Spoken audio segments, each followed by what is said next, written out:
What is going on? Danny here, and this is the Samsung Galaxy S8 Plus.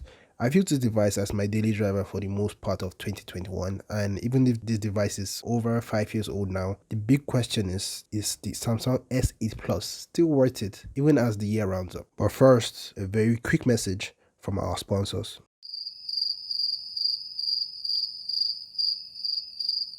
So first of all, some of you will be wondering why I talk about the S8 Plus in a world where the S21 Ultras and iPhone 13 Pro Max exist. When this phone came out in 2017, it was a very big deal. The slim bezels on the sides and also the top and bottom made it a bold step for any phone manufacturer as of that time. So the display itself is a 6.2-inch Super AMOLED display with a 1440p panel, and if you look closely you see that there are app icons on the screen even if you switch between apps.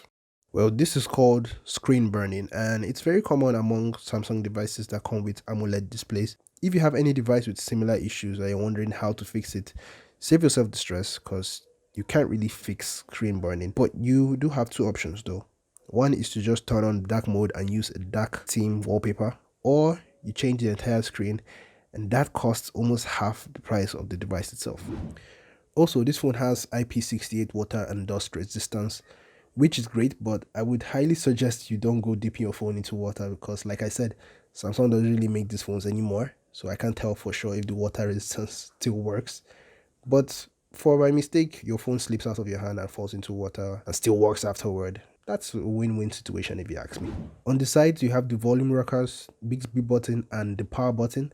On the bottom, you have the USB Type-C port for fast charging, speakers that get very loud and disturbing at max volume, and a mic and headphone jack, which we all love and miss. Finally, on the top, you have the dual SIM card tray and an option for a micro SD card, but you then have to sacrifice a SIM slot for that, and another mic for stereo audios.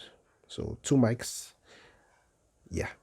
Now, at the back of this device, you have the 12 megapixel camera, heartbeat sensor, flashlight, and fingerprint scanner for unlocking the device. And at the front of the device, you have the curved edge screen, LED indicator, front speakers, 2 megapixel iris camera, and right next to it, the 8 megapixel front facing camera.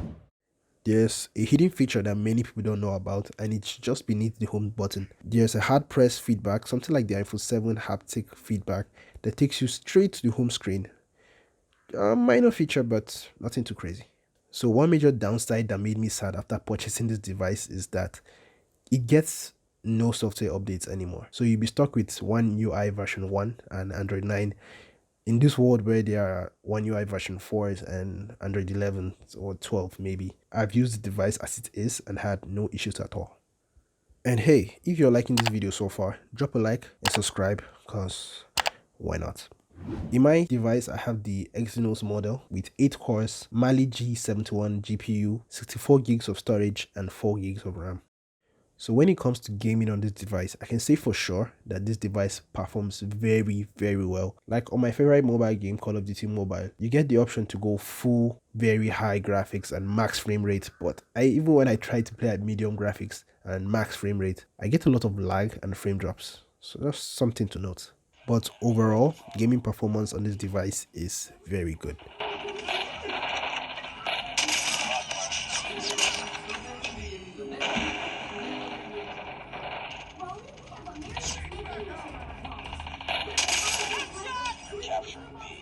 So the camera on this device is also very, very good. This is a one camera setup that can shoot up to 4K video on the rear camera and 2K on the front facing camera. There's also an option for 60 FPS, but you'll be limited to 1080p at most. Shooting video on this is also very good, especially shooting landscapes, but when you try to shoot videos of yourself or someone else, it tends to pick up a little too much detail, or should I say it's too sharp. Where this camera starts to get really annoying is when you shoot in low light situations. It gets very, very grainy. Again, this is just my personal take, and it's just based on my own personal experience. Now onto the battery. The battery on this device is not as great as it should be. It's just a 3500 milliamp hour battery, but good thing it comes with fast charging, so I can get this device from 1 to 100% in like an hour and a half. So back to the main question that brought about this video. Will the Samsung S8 Plus still be worth it in 2022? And should you get it as your next device? Well, I doubt you guys saw this coming, but I would say no. If you want a device like this, I'll say save up more and get the S9 Plus instead, with better battery, better performance, better camera, and most importantly, software updates. And just to remind you guys, these are all my personal opinions. If you feel like this phone is going to serve you well, or maybe you've watched better reviews on YouTube about this device, or you've seen it in someone's hands, maybe my hands, please do get it because it's relatively cheap as of now. And yeah, that's basically it. That's it for this video, guys. If you liked it and you want to see more videos like this, leave a like and let me know in the comments below. I'll catch you in the next one.